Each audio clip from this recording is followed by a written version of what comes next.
Greetings and salutations, horror movie nerds. My name is Gilbert Yabar, and welcome back to the Attic Review. I gotta say it, guys. Happy Friday the 13th.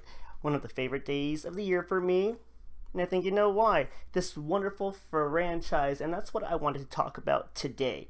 I'm not gonna do a ranking video yet because that shit's a lot of work. I've seen guys like James A. Janice and other dudes that have done it. God damn. Kudos to you guys. That looks like a lot of work. I'm going to get to it, I promise. I'm still warming up to this, but in the meantime, what we're going to do today is the Attic Reviews rough draft of that. I'm going to go through the movies, talk about what I really enjoyed about it, and maybe it hits home with some of you guys. So maybe some of you guys are like, damn, dude, I like that part too. Or, you know, hey, Gilbert, you forgot about this part. And I'll be like, oh shit, I did forget about that part. So let's have some fun with this franchise, dude. I mean, whether you like all the films or not, we got to talk about it. The fact is, Friday the 13th is part of the Mount Rushmore of horror legends. I consider the other ones Halloween, Nightmare on Elm Street, and there's some controversy on the fourth spot, but I'm going to say Child's Play, but you know what? That's not the topic of this video, so right now we are going to focus on Friday the 13th. Let's chat about it. Ordinarily, I would show the DVD cases as we're talking about them, but shame on me. I don't actually have all of them in individual cases, so forgive me. But we're going to talk about the original, alright, the matriarch, Friday the 13th, Part 1 that came out in 1980. Really, the fascinating thing about this is, I always think about it to this day, is we kind of all know, and it's been kind of admitted that Friday the 13th used a blueprint that made Halloween so successful. Whatever, no shame in the game, it still worked. But the funny part I really always go to is that when, I don't know if it was Victor Miller and Sean Cunningham at the time that did it together, but they wanted to make a horror movie because they needed some of that bread. All right, they were lacking. They needed some money, and they saw, shit, Halloween took off, we can do that. And they started with just a title. That's it, just the title Friday the 13th. And they put out an ad to say, they wanted to see if anybody else had the rights to that movie title or anything, and it turns out nobody did. So they got the title, now to make a movie. Stepping out of the shadow of Halloween, they came up with a script, and they came up with a story, which laid down the foundation for like some of the biggest tropes in horror movies. And like they laid down a lot of rules on how to survive, and most importantly, you know, if you want to get kilted, this is what you do. And Friday the 13th was a great film. It showed some awesome POV stuff, and showcase some great actors like Mr. Kevin Bacon. And even though Betsy Palmer wasn't really excited about it, she really just did it because she needed a car, she was still a great Mrs. Voorhees and really, you know, made the movie pop, especially at the end. That shit was intense. But besides, you know, Bacon, we had the legendary Tom Savini. This movie made him a legend. That guy, I love all of his work, either from acting or his special effects stuff. Savini, thank you so much. So what are some fun parts, and where does this movie kind of rank? Well, like I said, I'm not going to do an official ranking because I'm not prepared for that backlash. So the fun parts, obviously, Kevin Bacon post-coitus enjoying himself. He just had, you know, some hanky-panky time, relaxing, all of a sudden, boom, arrowhead through the throat. And the time I was like, oh, that is so gory. And great effects. I mean, again, Savini at its finest. The movie showed some weird stuff for the 80s. I didn't know strip Monopoly was a thing, but I guess you can make it strip anything. Like, can you do that? So yeah, there's a strip Monopoly going on. And I forgot to mention, I wouldn't say this is a fun part, more of a shocking, holy shit, I can't believe you guys did this. It was the 80s, but there's a part in the film where there's a snake in one of the cabins, and oh, pop, pop, pop, they kill it. But oh my god, we didn't know that was a real snake that they killed. So wow, just wow. Maybe this movie's a little freakier than I remember. Snake snuff film, strip Monopoly, Kevin Bacon's throat being just torn to shreds. But ultimately, this movie was a little slow for my liking. I know it's the original, so I do pay it the respect, but this isn't the first movie that I would grab if I wanted to be entertained or kind of thrilled for the night. Great movie, but still slow compared to the rest of them. So let's get to part 2. Part 2 is so weird and conflicting to me as like to where it would stand. Like, gosh, I'm not gonna say at the bottom because that's really messed up considering like this is the movie that we see the debut of Jason Voorhees. Granted, he's not wearing his iconic mask yet. He's still wearing this weird fucking burlap sack that he found laying around the woods. I guess you gotta deal with what you gotta deal with, alright? You get what you get, and I don't remember the rest of the phrase. But I don't know, it just seemed like, and I've heard this before, so I'm not gonna take all the credit, but I don't want it to seem like I'm stealing someone else's thoughts, but it does just seem like kind of like we took the blueprint from the first movie and just kind of did it again, like even down to crazy old Ralph being like, oh, you're all gonna die, you're all doomed. Guess what, Ralph? You were doomed. You got killed. And man, he got killed in a weird way too, like that looked like a professional hit. But seriously, adios, Ralph. Speaking of Ralph and characters from the first one, it was cool though to see at the introduction of the film the killing of the final girl from the first film. I kind of didn't expect that. I was like, oh shit, you know, she's there again. She survived. She should make it, or maybe we're going to see some PTSD in her living her life afterwards. Nope. Her ass was back on that chopping block, and Jason made pop pop. Quick work to get revenge for Mama. Okay, so despite the movie being almost like a carbon copy of the first one, it did have some standout parts. Like, seriously, the kills were elevated in this one. The one where he sees the couples doing some hanky-panky. Bam! 2-for-1 sale, sons of bitches. Did that, and then the one that really always stands out the most and is really remembered and talked about is this poor dude's in a wheelchair. Great guy, and he's in a wheelchair, and he's chilling out, and all of a sudden, Mr. Voorhees decides to give him a nice knife to the face. Now, if that wasn't enough, the guy eats it, and then he falls down this huge flight of stairs, and it's amazing how he took every step like a champ, and just it was a fun scene. You gotta watch that part.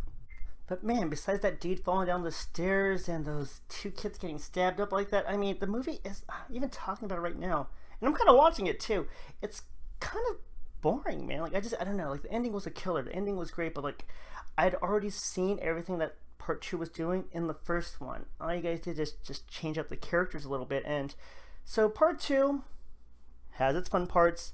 And again, man, might be towards the lower tier of my enjoyment of this franchise. Let's get on to part 3.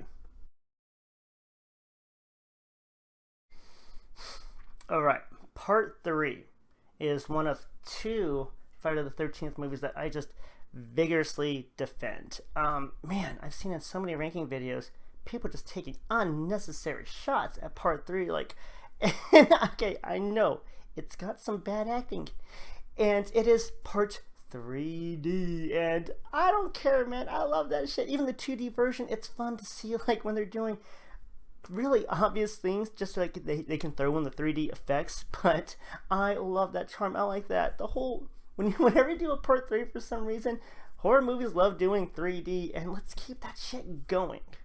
Alright, so maybe you didn't enjoy the 3D aspect as much as I did, which sucks because that was a lot of the charm of the film, but I mean, if you didn't like it, okay. But what else didn't you guys like? Was it the biker gang? I love the biker gang, but again, maybe that wasn't your thing. Maybe it was the Cheech and Chong ripoff guy, you know, and maybe it was a lot of the weed smoking aspect, and I get it. I've heard it before, the acting was bad, but still, it's the introduction of the mask. It's the introduction of the mask. So we have the introduction of the mask. But man, okay, so thinking about this, there is some dark parts to this film that, I mean, like, I guess one of them's really dark and one of them's like, what the fuck? Huh, weird. So the part that I'm talking about right here is really weird watching it because I don't know what the intentions of the filmmakers were for this. Let's just say this. I'm going to put this as lightly as I can because it's a sensitive subject for me, and I'm sure a lot of people, again, it goes in the context of it rhymes with grape, and it's kind of insinuated that the female, like the main lead, the survivor girl, might have been assaulted by Jason at a previous time when she was there. And damn, I kind of forgot about that shit. That is kind of dark. Alrighty, and besides the assault part, there was also part 3 is great. I still love the movie, but there were some weird elements that I'm forgetting about, and now it's coming to the surface. The other part was, I'm not sure if a lot of people noticed this, but at some point, one of the girls is offered, I think, weed, and she said something about blah, blah, blah, blah, blah. Oh, no, take it back. She had to pee. And they're like, oh, why do you gotta pee so much, girl? And she was like, oh, that's what happens when you're pregnant. Blah, blah, blah, blah, movie. Oh, I want beer. And I was like, wait a minute. So you're smoking, and you're gonna take a beer as well, and then you get killed, and you were pregnant this whole time. Did anybody else miss that? Fuck, that's a lot to take on. Alright, besides some of the weird, darker stuff, I love part 3. Again, I'm a sucker for any 3D movie, and I'm a sucker for the shenanigans they do to try to make that 3D pop. And it's the introduction of the mask, and all these characters, I, for some reason, really liked. I like Shelly. Poor guy just wants to have a girl, just some attention. Those bikers, I loved them. That too, like they're doing like the in the clear signs, and the guy literally like barks. He's like, "Ruff!" What's not to love about this movie? So part 3, stop being so harsh on it. Give it another try. Give it some love. Let's talk about part 4. Damn it. As much as I wanted to attack part 4 because it's like the favorite sibling or someone that just stands out. I mean, you know it's good, but I'm just like so bitter from people talking so much shit about my favorites that I wanted to hate part 4. Not even hate it. I'm sorry. That's really harsh. Ignore that. Okay, maybe I do want to hate this movie because fuck, it is really, really good. It's definitely in the higher echelon of the franchise, but again, not till I do my official rankings where I see where it lies, but it's up there.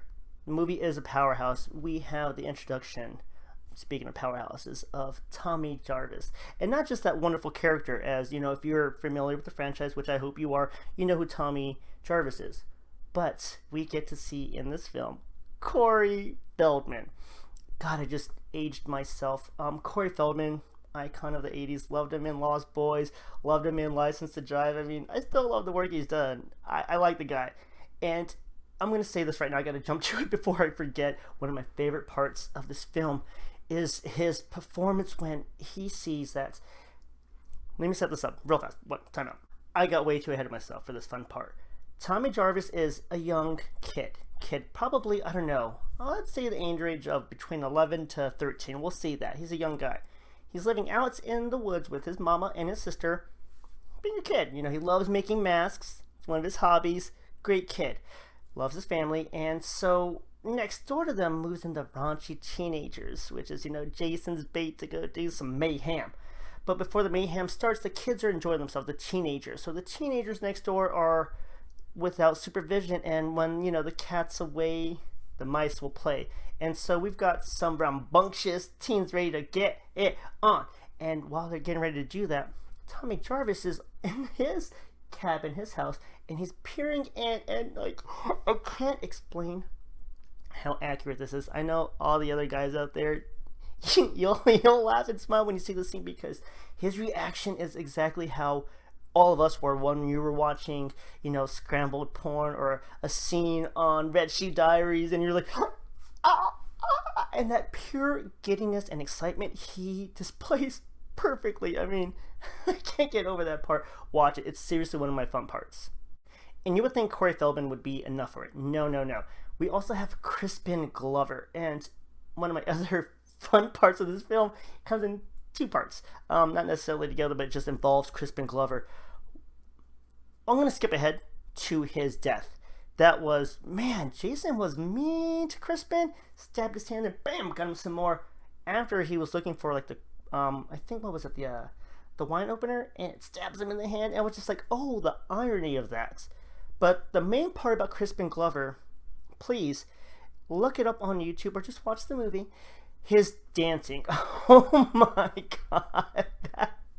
I don't know if that was for real or what inspired that or why the director kept it, but I'm glad he did. Just watch Crispin Glover dance. That's enough to watch this movie alone. Damn. Honestly, I can't think of any bad parts that I didn't appreciate in part 4. The movie was pretty good. I mean, the pacing was great. We had a great cast. Crispin Glover and his buddy Teddy, who was a weirdo, but still loved him on screen. We had the Doublemint twins in there. We had a great cast. Damn, this movie really is good. I can't say anything bad about it. Shit, I thought I was going to. Like, I started this morning being like, man, I'm going to break 4 down. And I can't. This movie really is great. Shit. What did make part 4 really good? However, interesting part is that this was supposed to be the end of Mr. Voorhees. This, so the ending, which was cool, we see Corey Feldman become like our final bro. Normally we just have our final girl. That's the rules. The girl gets to live, the dudes all die.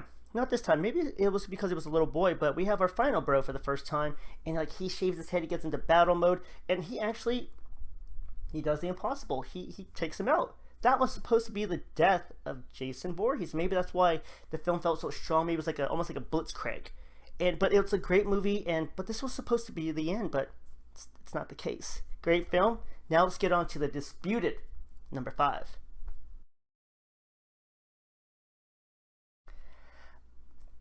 I almost feel like I need my boxing gloves for this one because I want to fight people on this one. Part 5, my friends, needs more respect. Okay, I'm tired of the shit talking. Okay, so it's not Jason Voorhees this time. Yes, part 4 was supposed to be the end of it, and they brought it back. They brought part 5, and because, hey, they're making money off these movies, you can't stop that gravy train, baby, let it roll. And they did, but they did a different approach.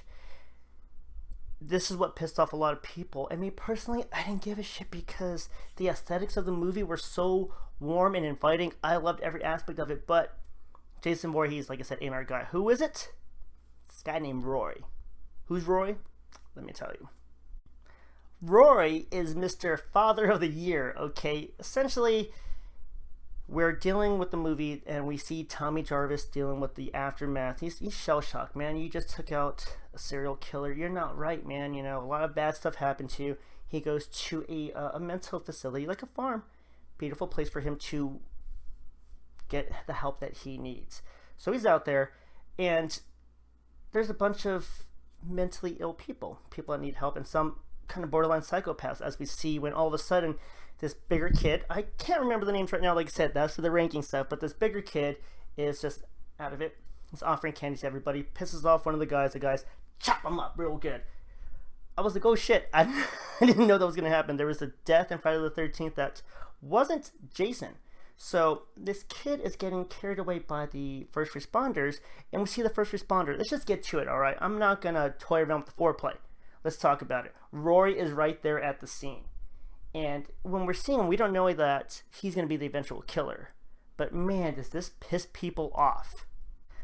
Roy sees his son, who, like, okay, so this is where a lot of stuff, I mean, maybe it's lazy storytelling, I don't know, but this is where it gets picked apart a lot, besides just Roy being the killer, is that, like, how did Roy not know that his son was there, and all of a sudden you recognize him now, you're so mad, even though you haven't seen your kid in how long, for you not to be able to recognize him to this point, you didn't know where he was there, now you want to go kill everybody, and not just that, you're gonna, I mean, I guess it's a good enough alibi, or a good enough cover-up to be the possessed serial killer that was Jason Voorhees. I guess saying it out loud, I can see why people have their gripes. Damn it. Alright, so let's get past the Roy stuff. But damn it, I just remembered too, because the ending of the film was supposed to be the passing of the torch. So Roy eventually dies, and we find out that he's the killer and not Jason. Tommy is again reeling from dealing with another insane killer, and he's traumatized. He's in the hospital, but at the end of this film, it was heavily implied that he was going to be Jason now. He was going to be the killer. And I can see, shit, that probably pissed a lot of people off too. Damn it, man. The more I talk about this, I see why people don't like part 5. But I'm going to see, there's some good stuff. Okay. So if you can get past that barrage of fucking evidence to say that this is one of the worst movies, no. We still have a lot of good stuff in here because we still have a badass Tommy Jarvis, okay? This kid grew up, and he grew up to be, well, a badass until the end because we see him tossing people, beating up this one dude who threatened to kill him, and Tommy is, wow, a formidable foe for future Jasons, perhaps in the next film. We'll see in part 6. But in this movie, he's great. The rest of the characters I loved. I mean, yeah, they were at the loony bin. I don't like saying that word, but they were at the loony bin, and we had a crazy, bitter neighbor with her son that gets chopped up later on. We have, in the actual house, some interesting characters. We got a chick that has like a Cruella DeVille haircut and like pop locking and shit, which was pretty neat to see. Then we've got Reggie the Reckless. Okay, now this is special right here. No, I'm not racist, but this is crazy because in horror movies, they always make a joke that if you're black in a horror movie, you're gonna die. I didn't make these rules or jokes. It's just historically what happens. So in this movie, we got young Reggie. Reggie's about, I don't know, again, 13 or 14, young kid that works there with his grandpa, and he loves his older brother, Damon. He gets to see Damon for a little bit, and Damon, that guy gets taken out while taking a dookie and singing a love song to his girlfriend. That doesn't get your interest? Watch it. I'm going to say that again. Damon is in an outhouse in a trailer park, making a dookie, singing love songs like a duet with his girlfriend. They both get chopped up. Watch that part. But I got sidetracked. Reggie. Let's get back to Reggie. So again, Reggie the Reckless, this is a step up because not only is he a final bro, he's a black final bro. That's awesome because, like, seriously, I think he talked about it in one of the interviews, and he's like, not only did I survive as a male, but a black dude. I was like, oh my god, that's awesome. So again, Friday the 13th Part 5 does have its glaring holes in the dam. However, if you can get past it, it really is a fun watch, and I guess that's why I defend it so much. It is one of my favorites, and just be nicer to it. Now, on to Part 6. Friday the 13th Part 6. Jason motherfucking lives. Alright, this one is one of my favorites, and it is a strong one. I've got to say, I mean, I'm not going to talk about this one too much because I don't need to say a lot about it. This movie is fucking amazing. I love everything about it. This movie, I guess he kind of starts to jump the shark a little bit. Becomes a little bit more self-aware, a little bit more jokey with itself, and it is fun. Like, the tone of the film kind of changes, but like, it's weird because it gets a little darker, a little grittier. And it's not necessarily upfront, but like some of the kills, dear God, Jason is vicious. One of my favorite parts is when the sheriff, who is ultimately not a bad guy, he seems kind of rough, but he has good intentions, especially keeping his daughter protected. And towards the end of the film, like, he's trying to protect his daughter, he's putting up the good fight, man. He's blasting Jason, he's doing everything he can, but ultimately Jason takes him out. And not just like, haha, stab you. No, he buckles my man up bad, like he reverse bends him. It's a pretty messed up scene, but I enjoy it. So Part 6, man, it's a heavy hitter. So besides that, what other things can I talk about? I got sidetracked by that sheriff getting messed up because that was an amazing scene. But Part 6 really has some amazing death scenes and a lot of kills, man. Jason was pissed off in this one. Let's go back to Tommy Jarvis. Tommy Jarvis is returning back for his third film, which is, wow, that's pretty badass. That's a bar that I don't think any characters in Friday the 13th has really had, besides maybe speaking of Pamela Voorhees. But Tommy's back again, and he's had enough of this shit. He wants to end it. So his whole mission in this movie is to take Jason out, to send to hell where he belongs. And he tries a lot, but he's fighting two folks. He's fighting Jason, he's fighting the goddamn sheriff. He's like, hey, get out of here, kid. And Jason's like, I'm sorry, not Jason. He was supposed to be Jason. But Tommy, not Jason now, Tommy's like, dude, I've got to kill this guy. My friend, at the beginning of the movie, my friend accidentally made him alive again. He killed my best friend. So we messed up, we gotta kill him again. I need to kill this guy. So that's basically Part 6. Jason Lives, bro. I really like this one. This is, whew, it's up there. Not a lot of bad stuff to say about it. I'm trying to think. Now that the kills were on point, great characters again. Yeah, nothing bad to say about this one. I loved it. Now we're gonna take a big step. All right, like I said, we kind of jumped the shark, but woo, we cleared it with Part 7.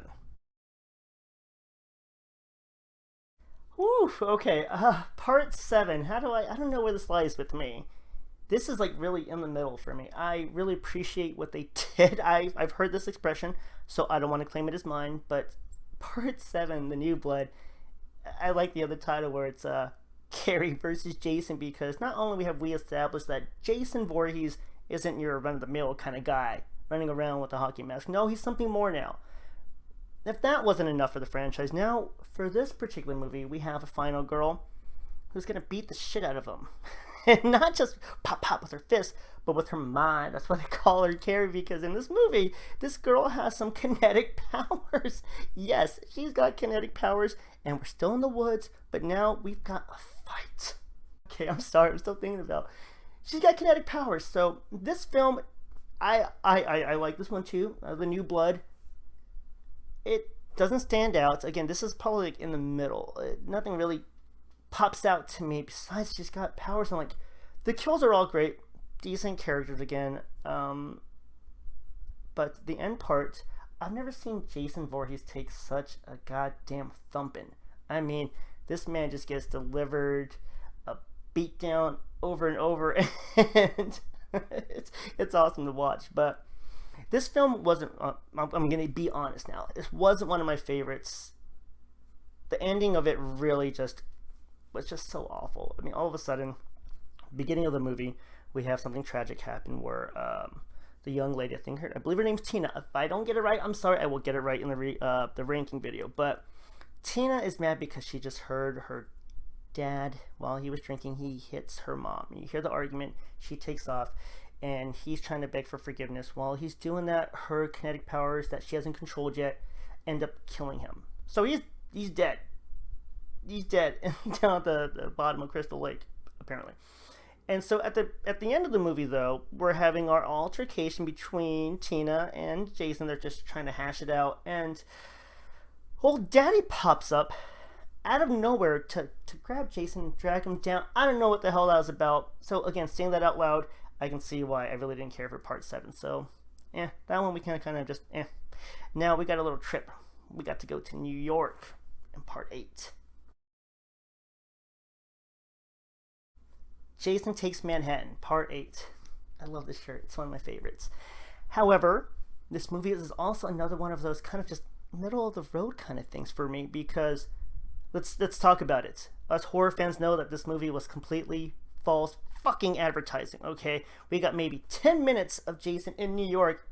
The rest of it was like on a boat from Nova Scotia or something, and they were on a cruise ship with these kids getting taken out. Now, there's a lot of fun parts on there. There's a ton.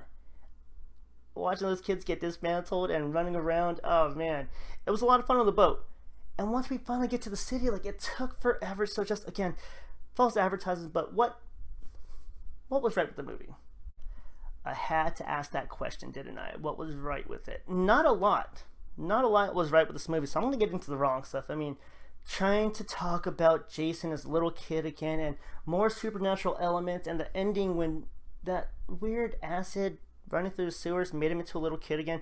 This whole movie was confusing as shit. I really did not like this movie. But not to say it doesn't have some fun parts. But before we get to the fun parts, I'm going to talk about this. Side note, me just ranting.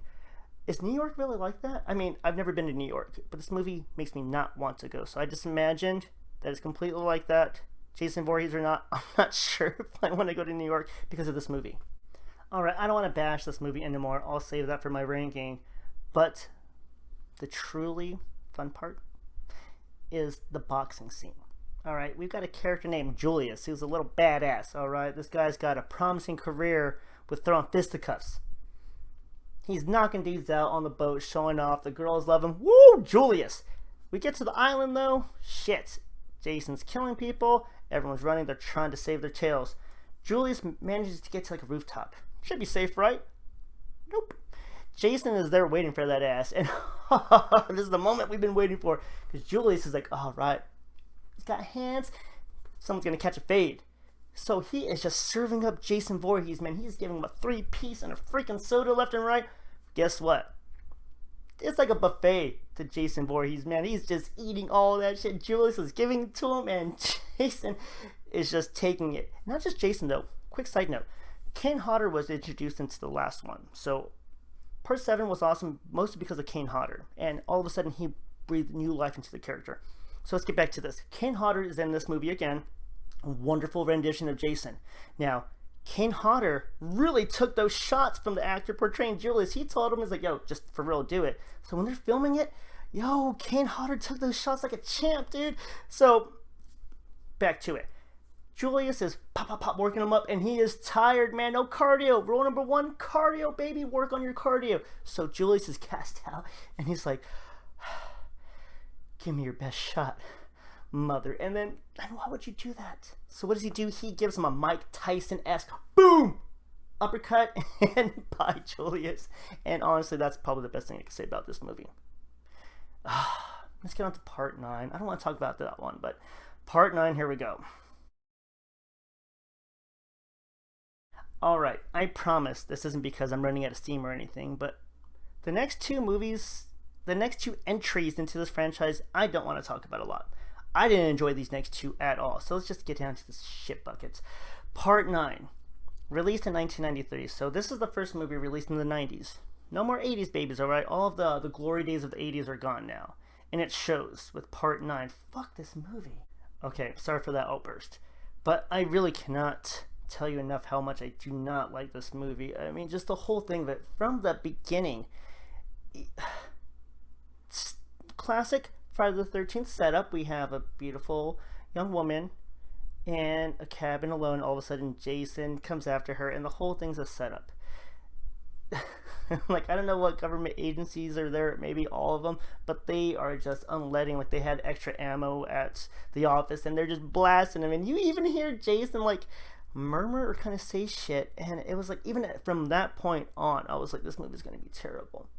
The whole thing, like, I didn't like any of the actors, I didn't like any of the performances, I didn't like the idea of it, of like some, how do you even describe it, like, he was just some entity with like that warm and just, yeah, I've watched that movie a handful of times and I refuse to watch it more. So this one, until the ranking, I don't like giving specifics because I don't really have any fun parts with it. Zero fun parts for this movie. So honestly, sorry guys, if you guys want to talk about it in the comments, maybe I'm missing some fun parts in it. I don't know. This movie isn't it for me. Let's just get on to part 10. Ugh. The dreaded Jason X. Jason in space. Like, I'm baffled when I see on some rankings if it's not at the bottom or at least at the second to bottom. This movie is just, I like creativity, I like trying new things, but this was just completely over the top. You didn't need this shit. Like, what's next? Do the same guys want to make Jaws in the forest? This is the dumbest thing I've ever fucking seen. It was just abysmal. I don't like this movie at all. Even it had some fun parts, if you will. Some of the kills were cool, but like even the, well, no, she's not a final girl, but the girl that got really juiced up and was like, you know, ripping Jason apart, or even that the badass like soldier guy that was fighting Jason, and it's just I just, damn, this movie didn't do it for me. I'm trying to think. 1 second. Yeah, I can't think of anything nice to say about this movie. Kills were kind of cool when he that wasn't a good laugh, but when he put that lady's face into the that stuff that was like liquid and then it made her freeze up and then bam, smashed it. Okay, that was cool, but that's all the nice things I'm going to say about this. Now let's get into the next entry. Fight, fight, fight, fight. Who's fighting? Freddy versus Jason. Oh, okay, so I light up for this one. All right, this one is such a great movie. Came out in 2003 and just reeks of early 2000s, from the music to the clothing style to the stupid attitudes. It's such a fun movie, and we finally, after all these years and decades of waiting, we get to see our two powerhouses, Jason Voorhees and Freddy Krueger, going at it and killing these kids in between. What a movie. Sure, there's mixed things to say about this film. Some of the editing is a little weird, some of the storytelling is a little weird, but I mean, I've heard the gripes about the storytelling. I personally found it kind of creative, the way they joined together the world of Jason and Freddy. I mean, there was I've read a few other scripts out there that were probably completely bogus. I saw some really good ones out there, though. If you get a chance, if you can find them, interesting reads and stories about like how Freddy was kind of like in Jason's life and he didn't even know it. It was some great stuff, but we'll get to that at another point. So storytelling, pretty solid, given, you know, the mess that you had to deal with. I mean, because it was already in like copyright hells. Like, one studio wanted this influence in it, another studio wanted this influence to it. You want your guys, your franchise guys, to look the better of it. So it was a lot of difficulty to make sure that not only was the screen time, you know, like equal, but their presence as well. And you can't have one guy out doing the other. So they did a good job of both guys coming out like, woof, both badasses, both fought their asses off. Great film. Okay, so like I said, storytelling, pretty good. Now I can see why a lot of people maybe didn't like this film. And like I said earlier, the movie reeks of the early 2000s. At that time, certain people were hot, like Kelly Rowland. Did she have any business being in this movie?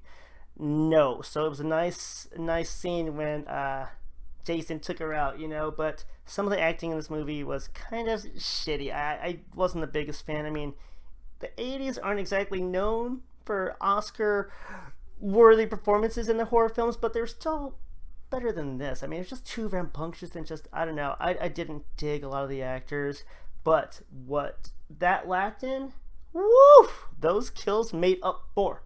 The kills. Man, that's the star of this movie, is the kills. They started off strong too, from the opening kill to, let's get to Trent. This is one of my fun parts, because Trent is a douchebag. Trent was an asshole, and when you see stuff like that in horror movies, it's great because you're like, oh, I can't wait for him to get fucked up. And ooh, Trent gets it so bad. You want to rewatch that one over and over. The rest of the kills are great throughout the movie. Great pace again. The funnest part, because not since, what was it, Freddy Part 2, did we see Mr. Frederick Krueger out and about with us, normal people. So he steps out and he's ready to fight Jason. I mean, it seems like kind of a size difference, but whatever, man. Just, they beat the hell out of each other. And even before we get to that final part, watching them take turns, like, going after the teenagers, this film is a lot more fun than people remember and should be, respect a little bit more. So give it another chance.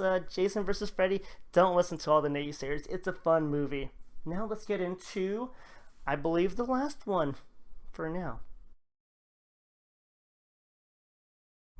Released on February 13th of Friday the 13th in 2009, we've got the reboot of Friday the 13th, and holy shit. I've heard this before too, so again, I don't want people to think that, oh, you took that from somebody else, but I really do believe this. I think I might like watching this movie, the reboot, more than the original. I understand the original Friday the 13th. Sure, we had Pamela Voorhees doing all the carnage. We had to establish what everything was yet. We didn't know who Jason Voorhees really was yet. But this movie skips all that fodder. Goes straight into Jason Voorhees being the maniac, the woodsman maniac that we love him to be. But he's got a spin on this shit. Whoo! Boy, does he have a spin on this. Right out of the gates. After that beautiful, okay, I'm going to say this too, the opening is so beautiful because it's a quick little throwback to like the first one, paying homage and setting the grounds of what's going on. We get into the present day, and we are introduced to a new Jason Voorhees. Like, oh, holy shit. Like, I'm not gushing, I'm not simping, but holy shit, man, this guy is not like any Jason we've ever seen. No disrespect to Kane Hodder or anything, but this is like the meanest Jason Voorhees I've ever fucking seen. This guy is fast. Like, he's like a survivalist. Whew! Jason Voorhees ain't nothing to fuck with. Seriously, he's a mean one in this one. And he's going after this group of, I can't say teenagers this time. These are like college kids. So college kids are out there running amok, having fun. And I'm going to say this. They were an enjoyable cast. Of course, I mean, he wasn't part of the group, but our outsider, we got Mr. Jared Padalecki, Sam from Supernatural. That hunk is in this movie as well. And the rest of the characters are great because we have your stereotypical asshole, your stereotypical girl that was popular in high school. Then you have your goofy guys.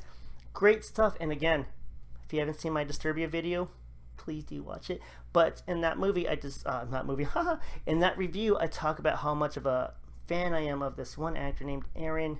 If I pronounce this incorrectly, forgive me. Aaron, you're one of my favorite actors, but Aaron Yo, man, the guy is amazing. And I can't even say it's the fun part. It's actually kind of a sad part. Because in the movie, Aaron's character makes a boo-boo. He breaks a chair or something in the cabin. So to apologize, he says he'll fix it. Man, my man goes out to the shed, which is like a little mini house because these people are so rich. So in the shed, he's looking for the tools, and Aaron accidentally runs into Jason. And dude, I'm gonna say this, like, I kind of teared up during this scene because I mean, normally I don't feel that way. I'm normally like, yeah, whatever, it's the for the horror movie's sake, this guy's got to be murdered. But I was like, not my Aaron, because he was such a good actor, and I enjoy his presence. But the kills in this movie are great. Overall, feel for it, man.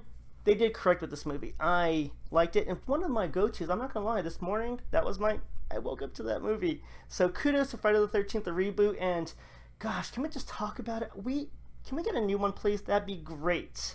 But in the meantime, they left the franchise on a good note, a very good note. Alright, family, so honestly, thank you guys so much for listening to me rant about this. This isn't an official ranking video yet. I will get to that, but this is, again, a rough draft, and I wanted to just get these feelings out about this wonderful franchise, guys. So if I missed anything, if you were like, oh man, that's cool, man, Gilbert, I like that scene too, or Gilbert, dude, give this movie a little bit more credit, please leave it in the comments, guys. You already know your boy. Alright, I forgot, please click like and subscribe. It would mean the world to me. Thank you guys for taking the time to listen to this.